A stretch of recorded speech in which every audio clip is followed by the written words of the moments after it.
મારું નામ ક્રિમા પટેલ છે.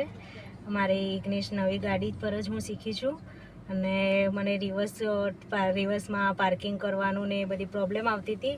એ બી મને મયુરભાઈએ એકદમ કમ્પ્લીટલી સોલ્વ કરી આપી છે અને એમનું બિહેવિયર પણ બહુ ફાઇન છે અને શીખવાડવામાં બી કોન્ફિડન્સ આવે છે એમ શીખવાડેલા પર. Okay, thank you. Thank you.